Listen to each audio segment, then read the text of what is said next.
Do you agree that every living thing needs two parents to be created? This is actually incorrect. Whilst we are more familiar with sexual reproduction involving two parents, asexual reproduction only needs one parent.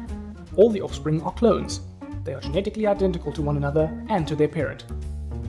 You may already know that many plants use asexual reproduction, like spider plants. But did you know that bacteria reproduce asexually in a process called binary fission? And even some animals use asexual reproduction. It is much less common, but is seen in some simple ones like Hydra, Aphids, and starfish. In fact, Aphids can produce 600 billion offspring in one season by using asexual reproduction. But how does this work? Asexual reproduction does not involve sex cells or fertilisation. Only one parent is involved, and so there is no fusion of gametes, and no mixing of genetic information. The offspring are all clones. Sexual reproduction occurs using normal cell division known as mitosis.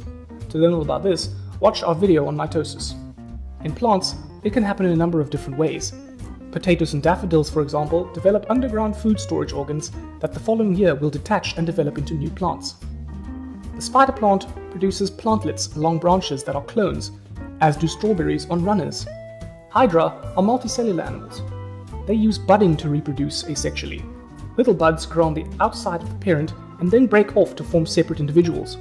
Starfish can either split in half, in which each half develops new arms to form a full starfish, or, if a starfish loses an arm, it will regrow that arm and the lost arm will over time develop further arms itself, turning into a complete starfish. Bacteria have the simplest process of all. They just divide as seen in mitosis to form two identical individuals. One major advantage of asexual reproduction is that populations can increase rapidly, as we saw with the 600 billion aphid offspring. They don't have to waste time and energy finding a mate. Also, by being clones, they can exploit a suitable habitat quickly. They fill the niches, making it harder for predators and competitors to invade. However, it also comes with disadvantages. As everyone is a clone, there is no genetic variation. If the climate or selection pressures change, then the population will be much slower to adapt, as there is no diversity. By being identical, the population is best suited to only that one habitat, and all have the same vulnerability to disease. The same traits also mean the same weaknesses. If a predator or disease adapts to kill one individual, then they can take out the entire population, resulting in extinction. So genetic variation has a lot of merits. Interestingly, some organisms can combine both sexual and asexual reproduction depending on the circumstances. Malarial parasites reproduce asexually in the human host, but sexually in the mosquito. Many fungi reproduce asexually by spores, but also reproduce sexually to give variation.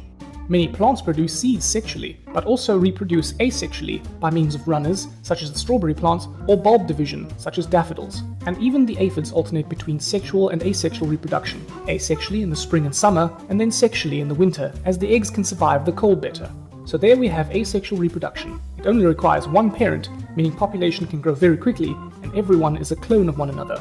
It is more commonly seen in plants and bacteria, but can also occur in simple animals like starfish, aphids, and Hydra.